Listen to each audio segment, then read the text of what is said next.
tidak sama, mungkin skoliosis. Tinggi panggungnya juga, kiri sama kanan. Kalau tidak sama tinggi, mungkin skoliosis. Nah, kemudian juga lipat kulit. Jadi terkadang di tubuh kita itu ada lipatan kulit sisi kiri dan sisi kanan, itu tidak sama. Nah, itu juga merupakan tanda skoliosis. Nah, pada skoliosis yang ringan, untuk mendeteksinya, biasanya teman-teman skolioser itu mesti bungkuk. Jadi bungkuk, tangannya dijuntaikan ke bawah. Nah, ini nanti ada yang melihatkan dari belakang. Nah, itu dilihat tonjolan tulang punggung, kiri sama kanan, punggung atas maupun punggung bawah, itu sama tinggi atau enggak. Kalau misalnya itu tidak sama tinggi, maka hati-hati itu suatu skoliosis. Nah, kalau tadi Mila kan tonjolan iganya ya yang disebut ya. Nah, aku kalau dilihat dari belakang juga tinggi sebelah juga sih, Dok. Nah, betul. Nah, itu adalah tanda skoliosis. Gitu. Gampang sebenarnya ceknya.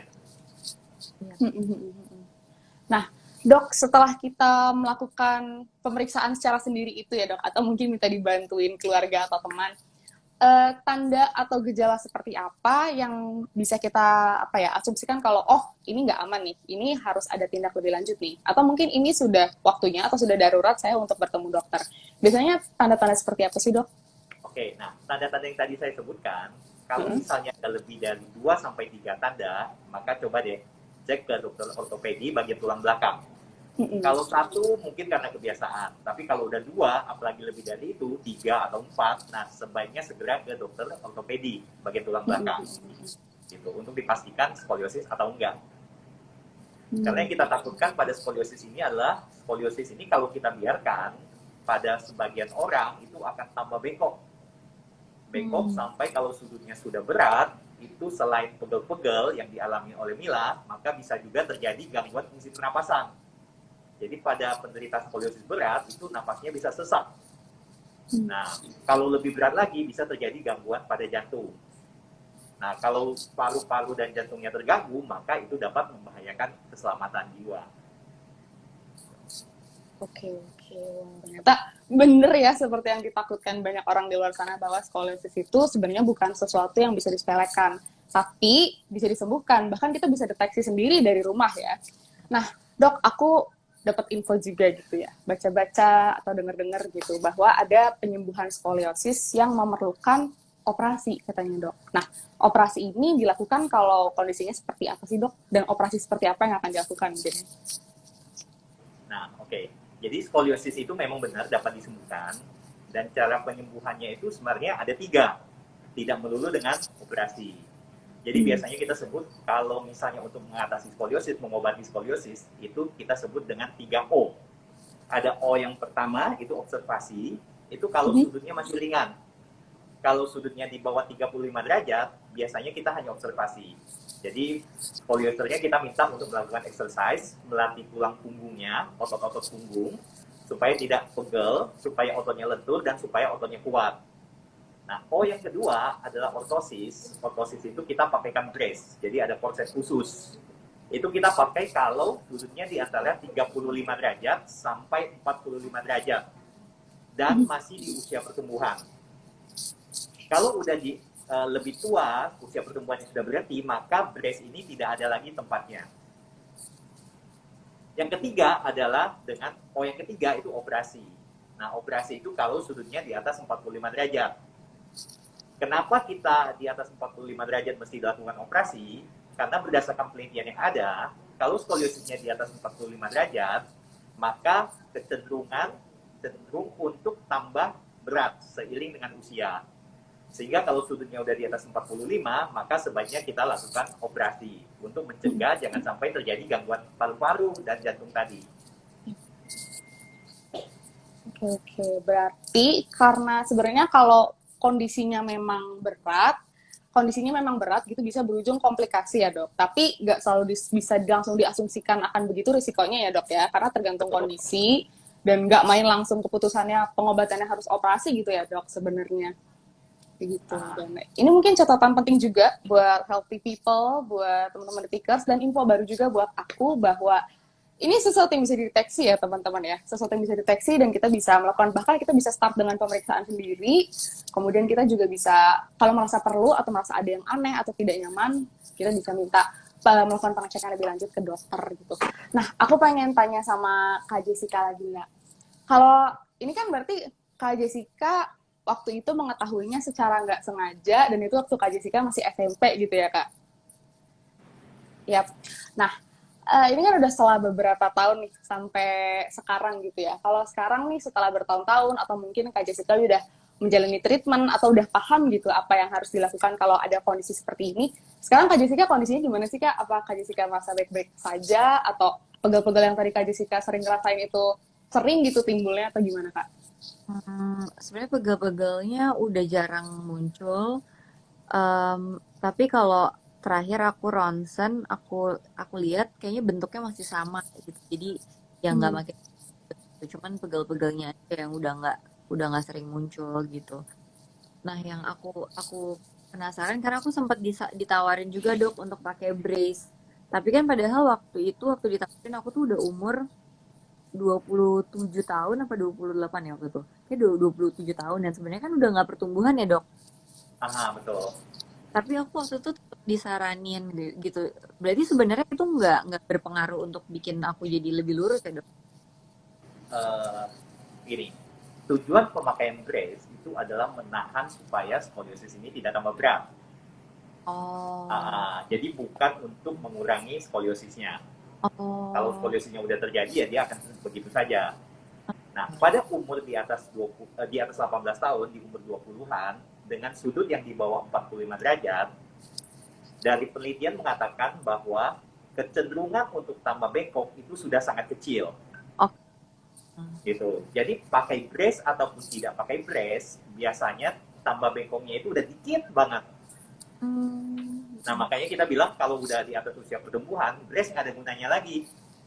Karena kalau dipakai hasilnya begitu, nggak pakai brace juga hasilnya sama. Gitu. Nah, Hmm. Iya, iya. malah kalau kita paksakan untuk pakai brace, itu kita akan membuat ototnya menjadi semakin kaku dan menjadi semakin lemah. Oh, Gunanya nggak ada, malah kita dapat kerugiannya. ya, ya, ya, ya, Oh ya. iya, iya. Nah, beda kasusnya kalau di usia pertumbuhan. Usia pertumbuhan ada resiko skoliosis tambah berat, kita mesti pakaikan brace dengan resikonya bahwa tulangnya itu ototnya menjadi lemah dan menjadi kaku. Ya, jadi kalau kalau aku masih ingat aku tuh derajatnya 40 sebenarnya. Dan aku ada 3 kurva. Jadi dari leher ke bagian atas punggung sampai pinggang. Jadi ada 3 kurva gitu. Dan totalnya 40 derajat. Jadi kalau 40 derajat dan sekarang udah umur segini, kemungkinan udah nggak nambah lagi ya dok harusnya ya. Kemungkinan sih udah enggak, Mio. Hey, Yeay. Semoga walaupun kedepannya juga. dok juga udah nenek-nenek kan biasanya nenek-nenek kan posturnya makin lama makin bongkok, makin miring gitu nggak? Oke, gini, Jess. Tadi kan ada banyak tipe skoliosis. Mm-mm. Nah, kalau skoliosis yang terjadi pada orang tua, itu beda lagi. Kita Hmm, sebutnya degeneratif skoliosis. Nah, oke. itu terjadi karena pada usia tua, bantalannya itu mulai aus. Nah, Oh, kerusakan bantalan yang sisi kiri dan sisi kanan yang tidak merata, itu membuat tulangnya tumbuh jadi bengkok. Gitu. Nah, itu kasusnya berbeda lagi. Gitu. ada beda lagi ya. Yap. Dok, ternyata kita kedatangan titipan pertanyaan nih dari teman-teman Healthy People dan The Takers yang menyimak. Mungkin mereka juga terinspirasi, pertanyaannya pop up dari sharingnya Kak Jessica. Aku punten izin bacakan pertanyaannya. Pertama dari @denitan29. Dok, mau tanya, betul nggak sih katanya operasi skoliosis malah bisa bikin jadi lumpuh? Ada nggak teknologi terbaru yang aman kalau pasien mau operasi tanpa rasa was-was? Wah, ini satu info baru lagi juga buat aku ya, bahwa ada gitu ya ternyata yang ada ketakutan begitu gitu terkait operasi skoliosis. Semoga dijawab, dokter. Oke. Nah, jadi memang kalau kita operasi skoliosis, itu adalah operasi yang cukup besar. Cukup besar dalam arti lukanya cukup besar dan resikonya cukup besar. Resikonya apa saja? Satu, resiko perdarahan selama operasi. Nah, kalau berdarah banyak, maka ancamannya adalah keselamatan. Kemudian yang kedua, karena operasinya di tulang punggung, dan di dalam tulang punggung itu ada saraf utama yang berjalan dari otak mempersyarafi tangan, kaki, maka ada risiko terjadinya kelumpuhan pada saat operasi. Nah, akan tetapi risiko ini sebenarnya tidak terlalu besar kalau skoliosis itu kita operasi ketika sudutnya masih kecil. Jadi kalau sudutnya masih 50 derajat, 60 derajat kita operasi, dibandingkan dengan skoliosis yang sudah 100 derajat, 120 derajat, risikonya tentu berbeda. Jauh lebih ringan yang skoliosisnya 50 derajat, 60 derajat. Gitu. Nah, dengan kemajuan teknologi saat ini, sebenarnya sudah ada banyak alat yang bisa membantu kita supaya operasi ini bisa berlangsung dengan cukup aman. Nah, zaman dahulu, kalau kita operasi skoliosis, kita was-was nih, sarafnya bagaimana ya? Kena nggak ya? Lumpuh nggak ya pasiennya ya? Nah, saat ini kita sudah ada alat untuk memonitoring saraf selama operasi. Jadi pada saat kita operasi, ada dokter saraf yang mendampingi kita untuk menilai kondisi saraf pasien yang sedang dioperasi. Sehingga kalau misalnya ada kelainan, itu bisa cepat terdeteksi. Nah, kemudian yang paling baru, kita punya teknologi robot. Jadi kita bisa melakukan operasi skoliosis dengan bantuan robot. Yang operasi tetap dokter bedanya, tetapi robot ini membantu. Nah, peranan robot ini satu, untuk meningkatkan akurasi. Jadi pada saat kita masukkan skru, kita pasang skru ke tulang belakang, yang pada skoliosis sudah bengkok, yang bentuknya sudah aneh, kita akan dibantu oleh robot. Nah, akurasi robot ini diklaim mencapai 99,9%. Jadi dokter bedanya bisa memasukkan skru dengan penuh percaya diri, kalau akurasinya sudah 99,9%. Nah, kemudian teknologi robot ini juga memungkinkan operasi secara minimal invasif. Nah, kalau dahulu kita operasi skoliosis, kalau kayak kasusnya Mila, misalnya ada 3 dari atas sampai ke bawah, maka sayatannya itu harus panjang, dari atas sampai ke bawah juga. Nah, dengan teknik minimal invasif, dengan menggunakan robot ini, sayatannya itu bisa kita perkecil. Jadi jumlah sayatannya lebih banyak, tetapi ukurannya kecil-kecil. Gitu. Nah, efeknya apa? Efeknya tadi kan saya katakan bahwa resiko perdarahan itu cukup tinggi pada saat operasi skoliosis karena operasinya besar. Nah, dengan teknik minimal invasif ini, maka perdarahannya itu bisa kita minimalisir, kita tekan. Nah, bahkan bisa sampai kita tidak perlu melakukan transfusi kalau kita melakukan teknik minimal invasif ini. Nah, kemudian juga pemulihannya menjadi lebih cepat. Kerusakan ototnya sedikit karena yang kita buka hanya sedikit, recovery-nya menjadi lebih cepat. Begitu. Nah, udah maju sekali sebenarnya teknologi saat ini yang membuat operasi itu sebenarnya cukup aman. Gitu. Ya. Ini aku yakin banget jadi satu titik cerah buat teman-teman healthy people dan detikers, karena ini bertanya-tanya gitu ya, takut setiap dengar kata skoliosis, apalagi tadi ada yang cerita juga kalau operasi ada risiko A, B, C gitu ya, bahkan sampai bilang lumpuh.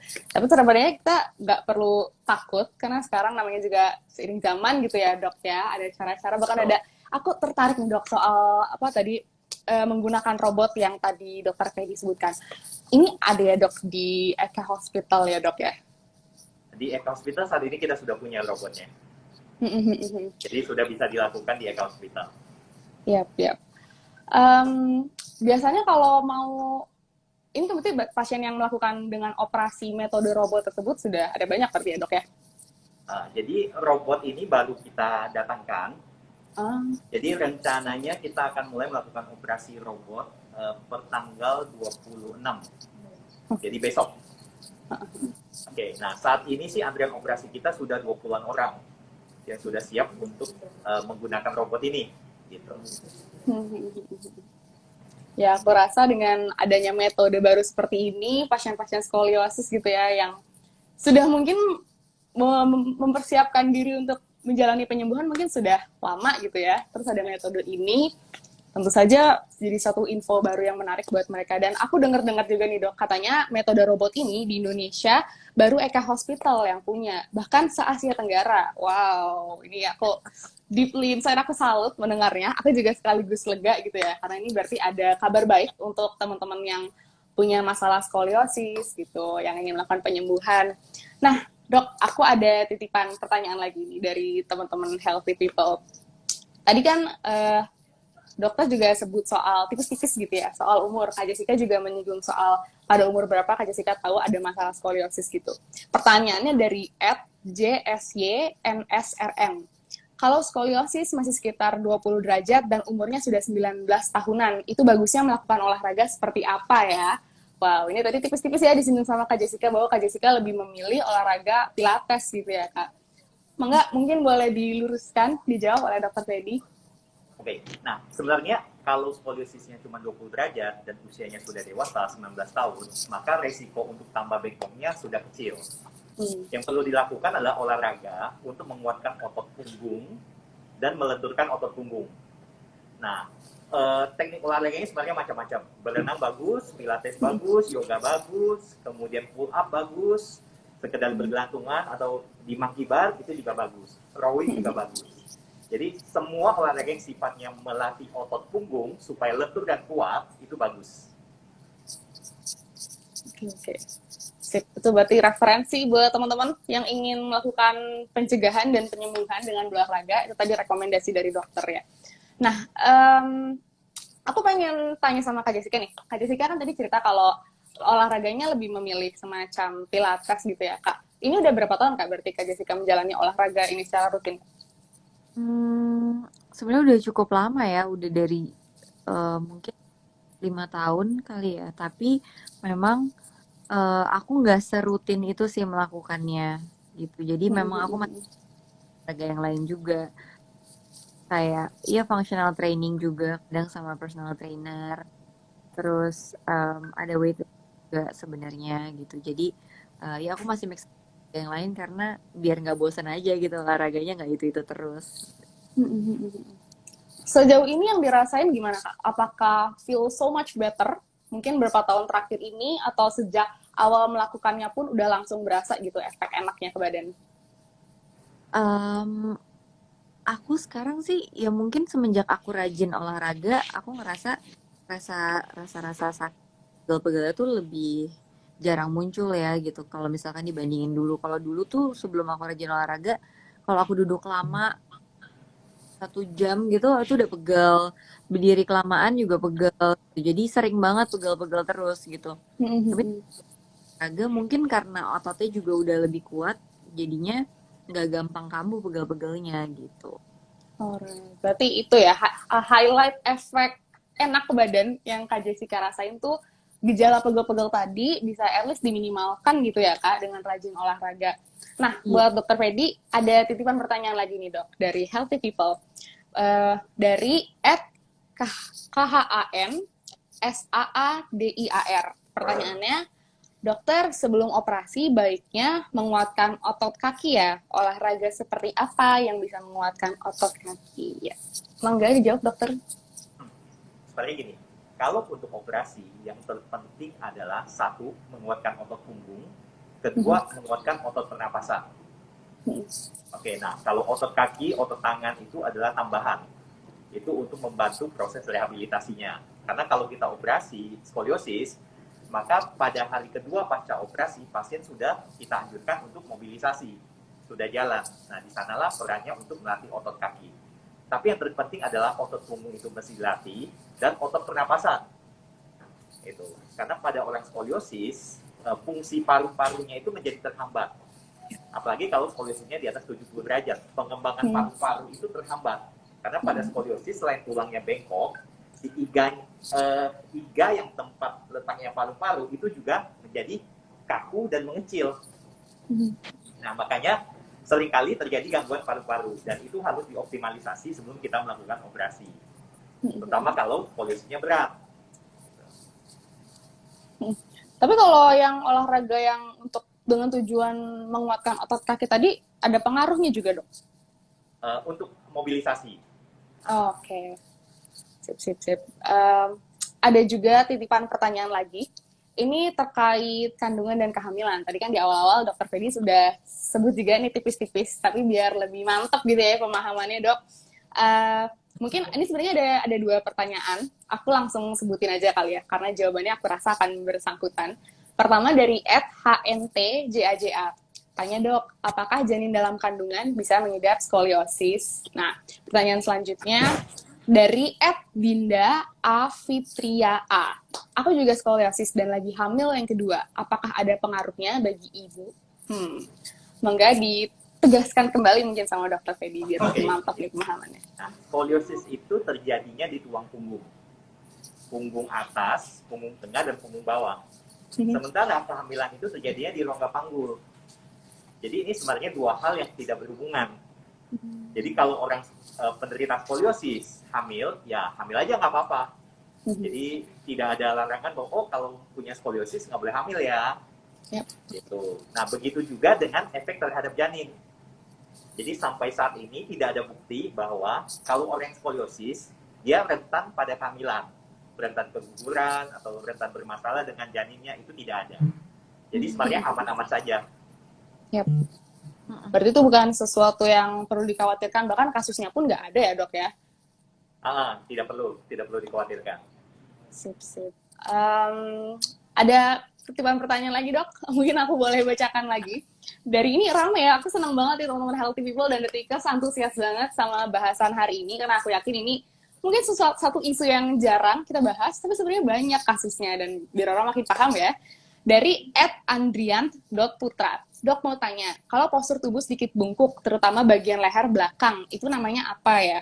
Dan kira-kira bisa nggak dibentuk supaya bisa tegak lagi? Wah, gimana tuh dok, Mangga? Oke, gini. Kalau tadi kita bicara skoliosis, itu adalah tulang punggung yang bentuknya bengkok ke samping. Jadi seperti huruf S atau huruf C. Atau pada kasusnya Mila ada 3 sudut malah. S-nya lebih 1 lengkungan. Nah, kalau kita bicara kelengkungan ke depan, itu sebutannya kifosis.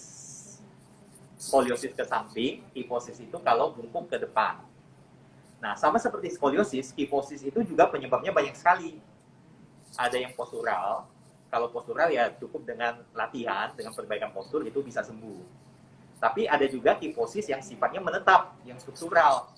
Misalnya pada Sherman disease, kemudian pada ankylosing spondylitis, pada pasca trauma, pada pasca infeksi. Nah, tergantung dari penyebabnya. Nah, kalau misalnya ingin diperbaiki, itu bisa saja. Tapi sebelumnya kita mesti cari dulu nih, ini termasuk yang mana? Gitu. Karena setiap kelainan itu pengobatannya berbeda-beda. Gitu. Yep. Berarti sebenarnya step pertama adalah kenali dulu ya dok ya, kondisinya itu seperti apa gitu. Baru kita bisa diskusikan lebih dulu mungkin dengan dokternya, akan ada treatment seperti apa, baru bisa diputuskan gitu ya. Betul. Jadi skoliosis dan kifosis itu adalah istilah untuk menggambarkan tulang punggung yang tumbuhnya tidak lurus.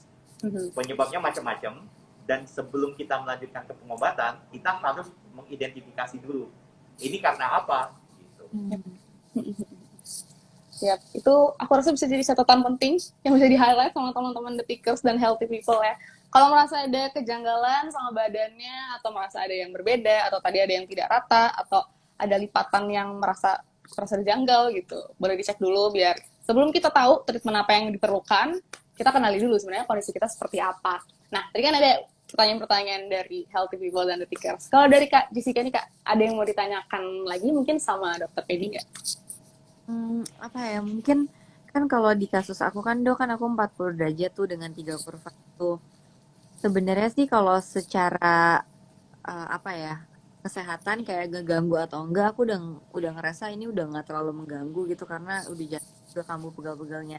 Tapi ya gitu, kayak kalau misalkan pakai baju yang terlalu ngepas ke badan kan kelihatan tuh kalau badannya agak bengkok. Jadi secara estetik tuh memang kayaknya jadi kurang bagus gitu. Tapi menurut dokter, apakah kalau kasus kayak aku lebih baik dibiarin aja atau operasi nggak apa-apa atau gimana dok? Oke, nah jadi Mila, pada kasusnya kamu itu kan sebenarnya 40 derajat itu tidak indikasi medis lagi untuk dioperasi. Nah kalau misalnya pengen diperbaiki dioperasi dengan alasan kosmetik, itu mesti benar-benar dihitung untung dan ruginya. Gitu. Jadi pertimbangkan baik-baik karena operasi ini adalah operasi besar dengan resikonya juga ada. Nah, apakah faktor kosmetik itu sedemikian penting untuk melakukan operasi itu? Ya. Nah, biasanya sih kalau kita dari segi dokter, dari segi medis, kita sih tidak menganjurkan. Gitu. Nah, kecuali kalau misalnya rasa kosmetik yang terganggu itu akhirnya menimbulkan masalah psikologis. Aduh, saya jadi depresi nih karena tulang punggung saya begini, saya jadi nggak pede nih, saya kemana-mana, akhirnya ya udah saya di rumah aja gitu. Nah, kalau itu mungkin kita akan masuk. Tapi kalau cuma sekedar, aduh, saya pengen tampil lebih cantik nih, gitu. Nah, itu pertimbangkan benar-benar. Gitu. Yap, yap. Tapi kalau cara lain selain operasi untuk bisa ngelurusin lagi berarti nggak ada, Dok. Paling Jawabannya nggak ada, Mil. cuma ngeliat aja ya Nah, otot. bahkan kita operasi pun tujuan utama adalah kita menahan supaya tidak tambah bengkok. Oh, Satu. Kedua, kita berusaha mencapai balance, keseimbangan. Jadi yang dimaksud balance itu adalah kepala itu harus jatuh di tengah-tengah tubuh. Gitu. Nah, ketika kepala ini miring ke samping, tidak jatuh di tengah-tengah tubuh, maka orang ini akan cepat mengalami sakit punggung. Nah, operasi itu tujuan keduanya adalah mencapai keseimbangan itu. Nah, masalah koreksi, mengurangi kelengkungan, itu biasanya kita sebut, udah itu bonus. Karena itu sebenarnya tidak terlalu penting dari segi medis, gitu. Nah, tapi biasanya pada saat operasi sih kita akan melakukan koreksi itu juga. Tapi ya memang kita tidak pernah bisa membuat dia jadi lurus banget, mau derajat, seperti orang yang tidak punya skoliosis. oh,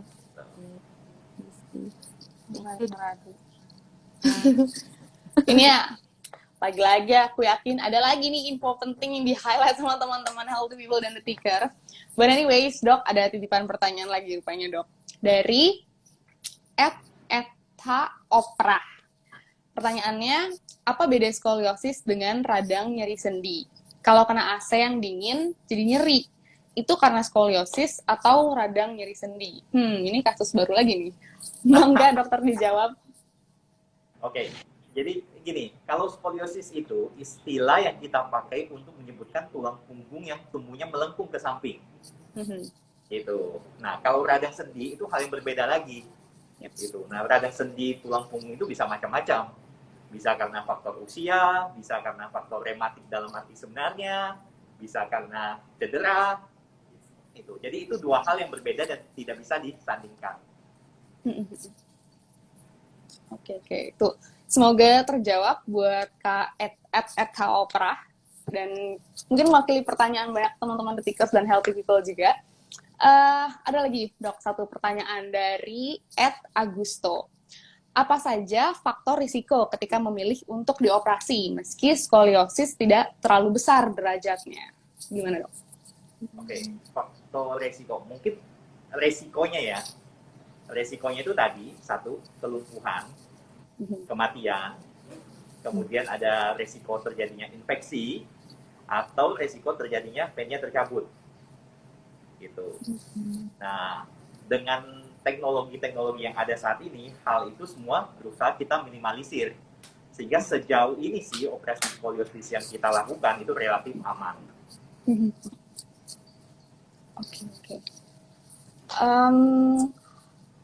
Dari Kak Jessica, aku pengen mungkin nanya sharing dari Kak Jessica gitu. Ada nggak sih pesan yang ingin Kak Jessica sampaikan ke teman-teman di sini yang lagi nonton nih? Mungkin tips apa sih supaya meskipun ada kondisi skoliosis begini itu bisa badannya tetap enak terus mungkin atau gimana? Ada pesan atau sharing-sharing gimana dari Kak Jessica mungkin?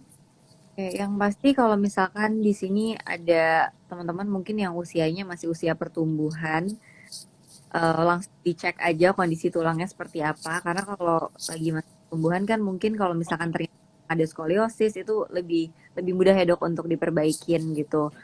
Mungkin bisa supaya derajatnya bertambah pada saat usia tulang itu sedang bertumbuh.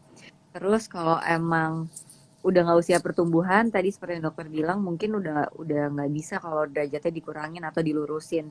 Tapi yang bisa dilakuin adalah di-maintain supaya kita nggak gampang pegel-pegel atau sakit-sakit gitu, nggak gampang kena back pain gitu. Jadi aktivitas kita juga nggak terganggu, yaitu dengan olahraga sama kondisi tubuh kita gitu. Mungkin setiap orang beda-beda, mungkin harus dicek juga. Kalau yang aku lakuin yang berpengaruh banget sama aku adalah berenang, pilates, dan yoga. Itu benar-benar ngebantu banget supaya aku nggak gampang pegel-pegel. ngerasa badan kalian tuh sebenarnya cukup lentur, menurut aku nggak apa-apa juga untuk ngelakuin olahraga yang lain gitu, yang bisa nguatin otot punggung kalian kayak mungkin kalau functional training ada gerakan-gerakan yang bisa menguatkan back kalian, bisa juga ke personal trainernya. Kalau bisa, kalau misalkan emang mau olahraga yang pakai alat di gym, eh, mungkin harus pakai personal trainer supaya tahu postur tubuh kalian pada saat ngelakuin itu bener apa enggak. Jadi kayaknya harus benar-benar dicek, jangan sampai pada saat ngelakuin gerakan posturnya salah dan malah berakibat buruk untuk tubuh kalian itu kali ya. Sip. Dan mungkin yang ngaruh juga adalah hidup sehat sih secara keseluruhan. Jadi pola tidur dan pola makan juga harus diatur, karena kalau misalkan kita lagi kecapean, kadang-kadang jadi ada pegal-pegalnya tuh muncul kalau aku gitu. Jadi mungkin jangan sampai terlalu capek juga, kalau misalkan bisa tidur cukup dan makan sehat, bantu juga. Alright, thank you loh Kak Jessica Mila buat message-nya. Aku yakin ini jadi reminder yang penting banget buat teman-teman Detikers dan buat healthy people. Tapi sebelum kita closing, sebelum aku akhiri bincang-bincang sore ini, mungkin aku boleh minta penegasan kali ya, atau pesan penting dari Dokter Pedi ini, Dok. Apa sih yang ingin disampaikan ke teman-teman healthy people dan Detikers? Apa yang harus diketahui nih? Yang poin pertama paling penting yang perlu mereka kenal dari skoliosis, atau message apa sih yang pengen Dokter Pedi ingatkan ke mereka, Dok? Oke. Jadi pesan saya adalah skoliosis ini suatu kondisi yang sangat sering kita temukan, sangat sering terjadi. Jadi tolong aware sama kasus ini. Pemeriksaannya gampang, bisa dilakukan sendiri di rumah tanpa memerlukan alat bantu apapun, sangat simple. Nah, jadi jangan sampai ada yang punya skoliosis tetapi tidak ketahuan. Nah, kemudian kalau sudah ketahuan punya skoliosis, jangan takut dulu. Jangan berpikir bahwa, aduh, dunia saya berakhir. Enggak.